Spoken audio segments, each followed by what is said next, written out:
Imagina esto en Roma, año 274 después de Cristo. Eres un comerciante mediano en la ciudad más poderosa del mundo conocido. Tienes ahorros, tienes propiedades, tienes contratos, tienes confianza en el sistema porque el sistema siempre funcionó, porque el imperio siempre estuvo ahí, porque el denario de plata que llevas en la bolsa es el mismo que usó tu padre y el padre de tu padre. Abres tu taller esa mañana como cualquier otra pero algo está mal. El panadero en la esquina no acepta tus monedas al precio de ayer. El precio del trigo no subió 10%, no subió 50%.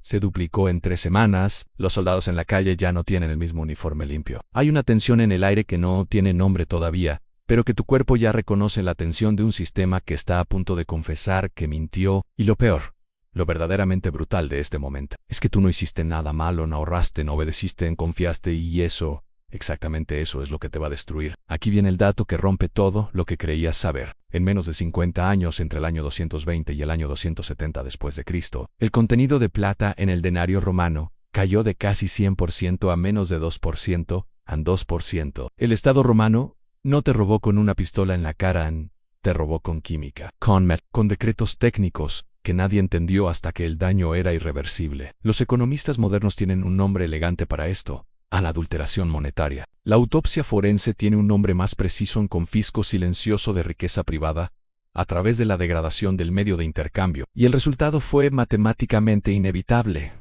Quien guardó su patrimonio en la moneda oficial perdió todo. Quien lo guardó en ciertos activos específicos, 4 para ser exactos, no solo sobrevivió al colapso, sino que emergió del otro lado con poder adquisitivo intacto, mientras el resto de la civilización reiniciaba desde cero. Esto no es ficción distópica. Esto no es teoría de conspiraciones para foros de Internet. Esto es el registro histórico más documentado que existe sobre la muerte de un sistema monetario fiat, y los patrones que lo causaron están operando ahora mismo, con nombres distintos pero con la misma mecánica interna. Hoy el mecanismo se llama expansión cuantitativa, se llama déficit estructural, se llama deuda soberana impagable denominada en moneda que el mismo deudor imprime. La Reserva Federal de los Estados Unidos expandió su balance de $900.000 millones en 2008 a casi 9 billones en 2022. Los bancos centrales de la zona euro, de Japón, de China, están ejecutando variaciones del mismo experimento. No es una política de emergencia. Se convirtió en la arquitectura permanente del sistema. Y cuando la arquitectura permanente de un sistema depende de crear dinero desde la nada para pagar deudas anteriores, no estás viendo crecimiento económico, no estás viendo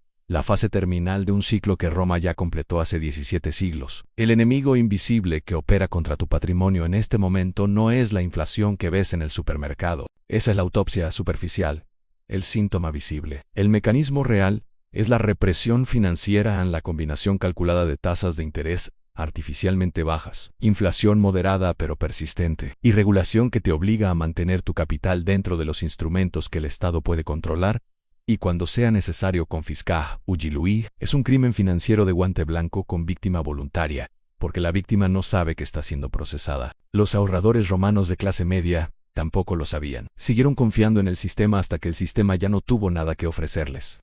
La trampa no anuncia su cierre, simplemente un día las puertas ya no abren hacia afuera. He pasado meses diseccionando los registros económicos del periodo de crisis romana, cruzándolos con los indicadores actuales de 16 economías, en distintas fases de estrés monetario.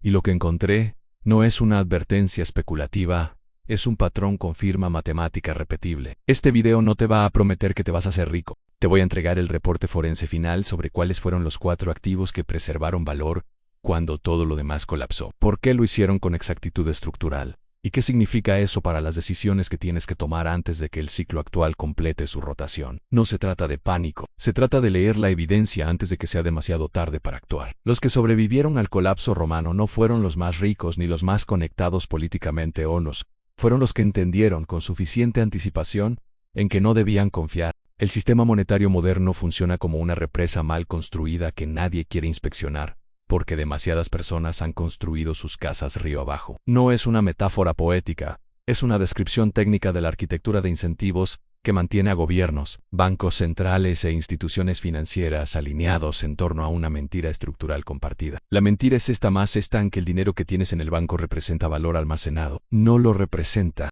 Representa una promesa de pago emitida por una institución que presta el 90% de ese dinero a otros clientes simultáneamente, respaldada por un banco central que puede crear unidades adicionales de esa promesa desde una terminal de computadora sin costo marginal real. Esto no es teoría heterodoxa. Está documentado en el Manual Operativo del Banco de Inglaterra, publicado en 2014, donde admiten textualmente que los bancos comerciales crean dinero cuando otorgan préstamos, no cuando reciben depósitos. El dinero que crees tener no existía antes de que alguien pidiera prestado. Eso no es un banco. Es una ilusión contable con licencia gubernamental. El mecanismo específico que opera contra ti en este momento tiene un nombre técnico que fue diseñado para sonar aburrido. El multiplicador bancario de reserva fraccionaria acoplado a política monetaria no convencional. Traducido al lenguaje forense, el Estado permite que los bancos presten dinero que no tienen, y cuando ese sistema se acerca al colapso, el Banco Central imprime el dinero necesario para evitar que la ilusión se rompa públicamente. Cada ronda de impresión diluye el poder adquisitivo de cada unidad monetaria existente, no de manera visible, no de manera dramática, sino de manera quirúrgica y constante, calibrada exactamente para mantenerse por debajo del umbral de pánico social. Es una sangría lenta. Un médico forense la llamaría exsanguinación controlada del patrimonio privado. El paciente, mientras tanto, revisa su saldo bancario, ve el mismo número de dígitos y concluye que está bien. Lo que los medios financieros llaman crecimiento del PIB es, en una fracción significativa, la contabilización de deuda nueva como actividad económica. Cuando un gobierno emite bonos para pagar salarios del sector público, ese gasto aparece como crecimiento en las estadísticas nacionales. Cuando un banco otorga una hipoteca sobrevalorada, esa transacción genera comisiones que se registran como valor agregado. La economía parece expandirse. Los índices bursátiles suben, los titulares celebran. Pero si extraes la deuda nueva generada en ese mismo periodo y la restas del crecimiento, en la mayoría de las economías desarrolladas el resultado es contracción real o estancamiento. Japón lleva 3 décadas demostrando este teorema en tiempo real. Estados Unidos lleva 15 años en el mismo experimento. La diferencia es que el dólar es la moneda de reserva global, y eso le compra tiempo adicional. Tiempo, no inmunidad. El colapso diferido no es el colapso cancelado. Mira tu cuenta bancaria ahora mismo, no el saldo nominal, sino lo que ese saldo puede comprar comparado con lo que podía comprar hace 5 años. Si tienes el mismo número pero puedes comprar menos, no mantuviste tu riqueza, la perdiste en silencio mientras el sistema demostraba una pantalla con dígitos tranquilizadores. Eso es exactamente lo que los romanos de clase media experimentaron entre el año 200 y el año 270. Sus monedas seguían circulando.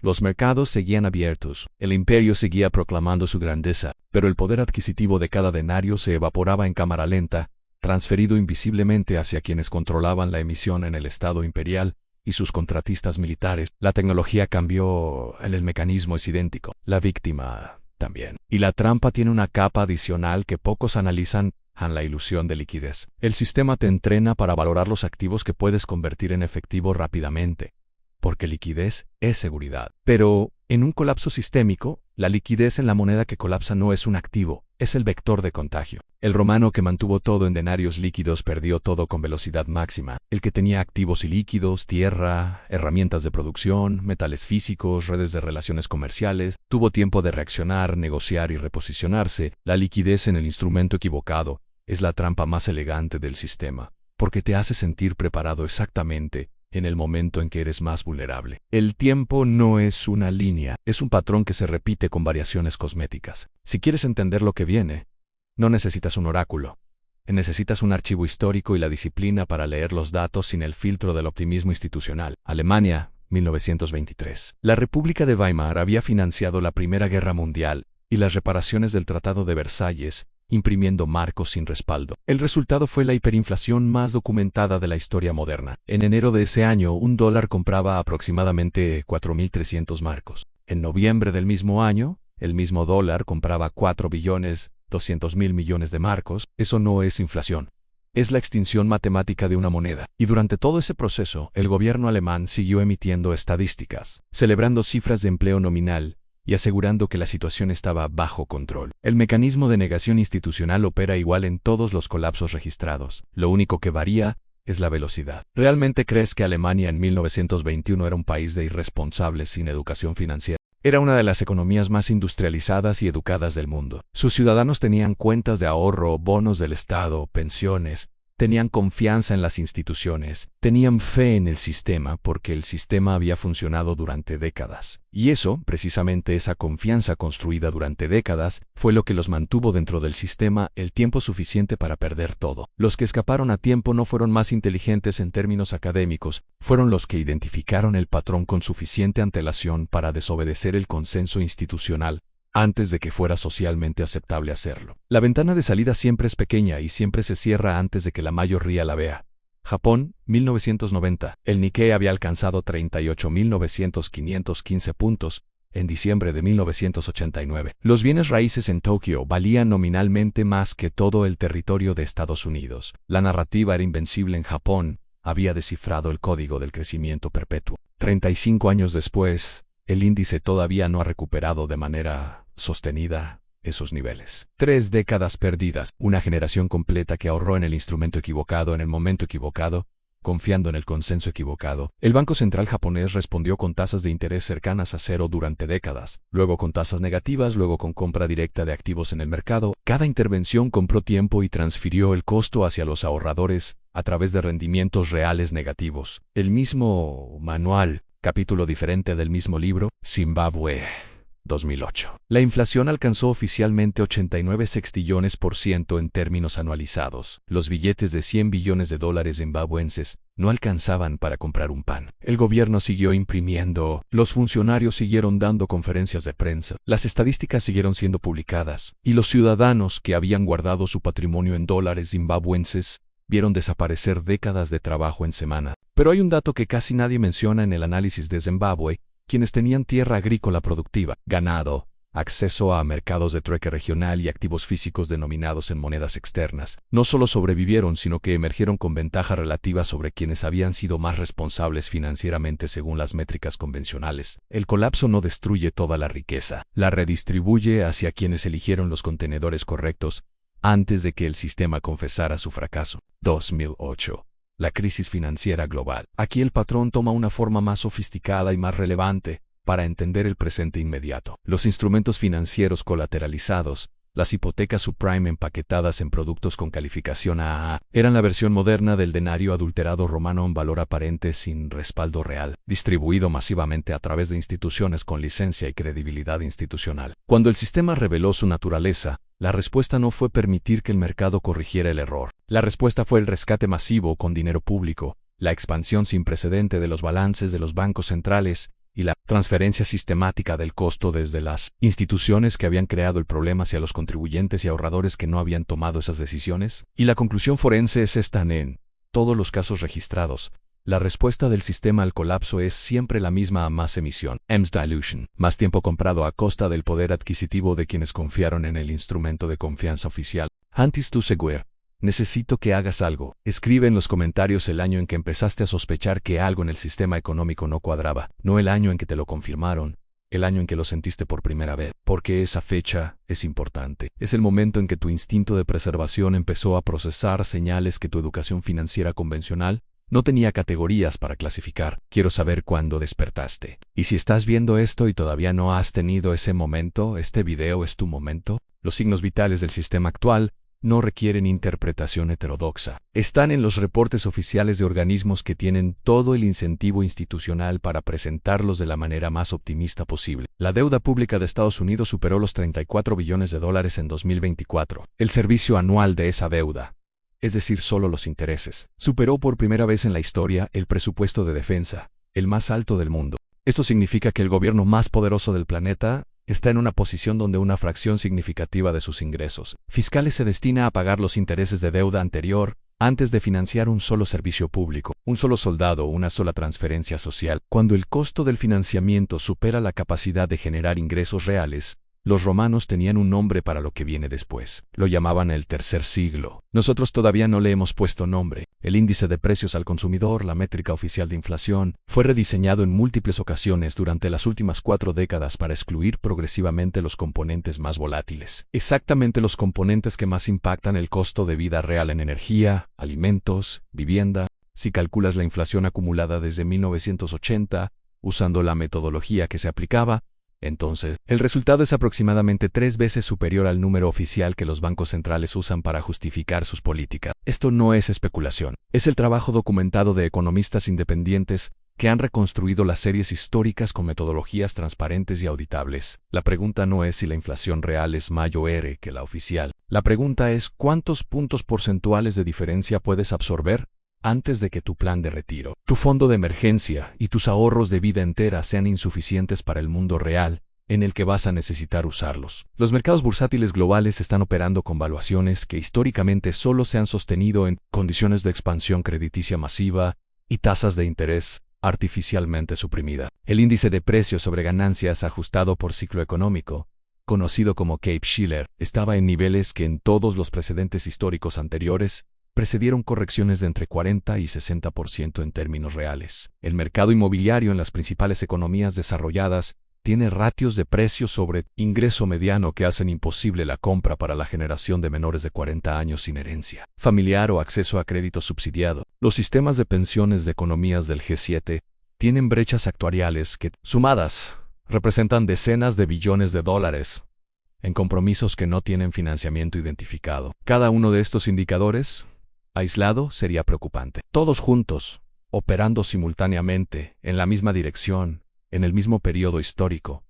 No es coincidencia. Es el perfil clínico de un sistema en fase terminal de su ciclo de deuda. ¿Realmente crees que esta vez es diferente? Esa es la pregunta forense definitiva. Cada generación que vivió el colapso de su sistema monetario creyó, hasta muy tarde en el proceso, que su caso era la excepción. Los romanos del tercer siglo tenían argumentos sólidos para creer que el imperio era demasiado grande, demasiado institucionalizado, demasiado militarmente poderoso para colapsar. Los alemanes de 1922 tenían argumentos técnicos para creer que la situación era temporal y manejable. Los japoneses de 1989 tenían décadas de datos que respaldaban la continuación del milagro económico. El consenso institucional siempre dice que esta vez es diferente. Los datos históricos dicen que el patrón es el mecanismo, no la excepción. Y el mecanismo no negocia con el optimismo. El mecanismo ejecuta. Lo que tienes que decidir antes de que termine este video es en qué lado del patrón quieres estar cuando el ciclo complete su rotación. No existe una tercera opción. Nunca existió. Cuando un sistema monetario entra en la fase que hemos diseccionado en este video, la historia registra exactamente dos tipos de personas al final del ciclo: quienes entendieron el patrón con suficiente antelación para reposicionar su patrimonio en los activos correctos, y quienes esperaron confirmación oficial antes de actuar. Los primeros emergieron del colapso con poder adquisitivo intacto y ventaja relativa sobre el entorno devastado. Los segundos esperaron que el consenso institucional les dijera que era momento de preocuparse. Y para cuando ese consenso llegó, la ventana ya estaba cerrada. Los precios de los activos de refugio ya habían absorbido la demanda de pánico, y lo único que quedaba era administrar la pérdida. Eso no es pesimismo, es el registro documental de todos los colapsos monetarios que la historia económica tiene catalogados. La pregunta no es si este ciclo va a completar su rotación. La pregunta es únicamente si tú vas a estar posicionado cuando lo haga, o si vas a estar explicándole a tu familia por qué confiaste en el sistema hasta el final.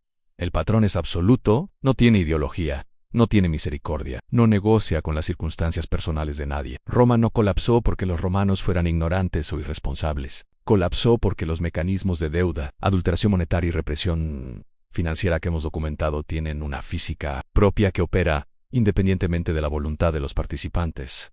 Weimar no fue un accidente alemán. Zimbabue no fue un problema africano. Japón no fue una anomalía asiática. Fueron instancias distintas del mismo mecanismo ejecutándose en contextos culturales diferentes, con resultados estructuralmente idénticos. Y el sistema que tú habitas hoy tiene todos los marcadores diagnósticos que precedieron cada uno de esos eventos, con una escala mayor, con una interconexión global sin precedente histórico, y con bancos centrales que ya agotaron la mayoría de sus herramientas convencionales de intervención a la cuenta. Llegó, no hoy, quizás no mañana, pero la aritmética no miente, y el tiempo que queda para actuar antes de que el ciclo se acelere es estructuralmente limitado. Si llegaste hasta aquí, ya tomaste la decisión más importante, elegiste información sobre comodidad. Eso te coloca en una minoría estadísticamente pequeña. Escribe en los comentarios la palabra sobreviviente si este análisis cambió la forma en que ves tu situación financiera actual, no como ritual vacío, sino como prueba de vida. La evidencia de que hay personas que están procesando la realidad sin el filtro del optimismo institucional. Y si consideras que alguien en tu círculo necesita ver este análisis, Antes de que sea tarde para que le sirva de algo, este es el momento de compartirlo. No como alarmismo, sino como el acto concreto de alguien que entendió el patrón y decidió que la información vale más circulando que guardada. Suscríbete si quieres el resto de los reportes forenses. Aquí no vendemos tranquilidad. Entregamos diagnósticos. Roma no avisó cuando cayó. Simplemente un día, el denario no compró lo que compró el día anterior, y ese día nunca se revirtió. Los que sobrevivieron no fueron los que reaccionaron al colapso, fueron los que se prepararon para él. El imperio siempre cree que es la excepción. El patrón sabe que no lo es.